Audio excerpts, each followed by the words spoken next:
Hi guys, ഒരു important കാര്യം address ചെയ്യാനായിട്ടാണ് ഈ വീഡിയോ ചെയ്യുന്നത്. GCC കൺട്രീസ് ബേസ് ചെയ്ത് ഒരു വലിയ ഫോറക്സ് സ്കാം കറൻ്റ്ലി മാർക്കറ്റിൽ നടക്കുന്നുണ്ട്. അപ്പോൾ കുറേ പേര് എനിക്ക് മെസ്സേജ് അയച്ചു, ഇങ്ങനത്തെ ഒരു സ്കാമിൽ പെട്ടുപോയി എന്ത് ചെയ്യാൻ പറ്റുമെന്ന്.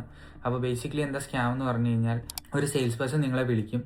എന്നിട്ട് ഇൻവെസ്റ്റ്മെൻറ്റ് ഓപ്ഷൻസിന് താല്പര്യമുണ്ടോ, ഗോൾഡിൽ ഇൻവെസ്റ്റ് ചെയ്യാം, സിൽവർ ഇൻവെസ്റ്റ് ചെയ്യാം, ഫോറക്സിൽ ഇൻവെസ്റ്റ് ചെയ്യാമെന്ന് പറയും.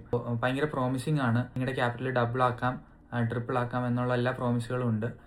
എന്നിട്ട് ഇവരെന്താ ചെയ്യണമെന്ന് പറഞ്ഞു കഴിഞ്ഞാൽ, നിങ്ങളെ കൊണ്ട് ഡെപ്പോസിറ്റ് ചെയ്യിക്കുന്നത് ഒരു ഓഫ് ഷോർ അൺറെഗുലേറ്റഡ് ബുക്ക് ബ്രോക്കറിലായിരിക്കും നിങ്ങൾ ഡെപ്പോസിറ്റ് ചെയ്യിക്കുന്നത്.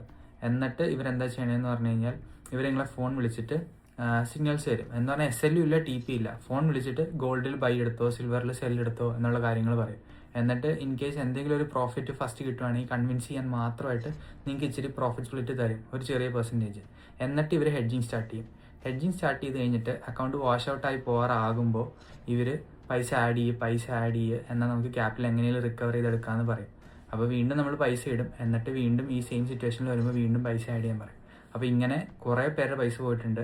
ഇപ്പോൾ എനിക്കറിയാവുന്നവർ ഓൾമോസ്റ്റ് 10,000, 20,000, 15,000 വരെ പോയവരുണ്ട്.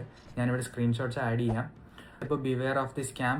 GCCയിലാണെങ്കിൽ നിങ്ങൾ ഈ കാര്യം ഒന്ന് മനസ്സിൽ വെച്ചോളുക. എന്നിട്ട് നിങ്ങൾ GCCയിലുള്ള ഫ്രണ്ട്സിന് ഇത് ഷെയർ ചെയ്ത് കൊടുക്കുക.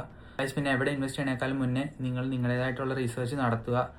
ബ്രോക്കർ അൺറെഗുലേറ്റഡ് ആണോ, ഓഫ് ഷോർ ആണോ, ബുക്ക് ആണോ എന്നുള്ള കാര്യങ്ങളൊക്കെ റിസർച്ച് ചെയ്തിട്ട് പൈസ ഇൻവെസ്റ്റ് ചെയ്യാൻ നോക്കുക. എന്ത് ഇൻവെസ്റ്റ്മെന്റിനായാലും ഒരു റിസർച്ച് ചെയ്ത് കഴിഞ്ഞിട്ട് മാത്രം ഇൻവെസ്റ്റ് ചെയ്യുക. Please do share this with friends. ഇനി ആളുകൾ ഇതിൻ്റെ അകത്തോട്ട് പോയി പെടാണ്ടിരിക്കാനായിട്ട്. ഓൾസോ ഇങ്ങനത്തെ ഉള്ള ആൾക്കാരാണ്, ഈ സ്കാമേഴ്സ് ആണ് ഈ ഇൻഡസ്ട്രിക്ക് ഇങ്ങനെ ഒരു പേര് കൊണ്ട് വച്ചേക്കണത്. So thank you for watching this video guys.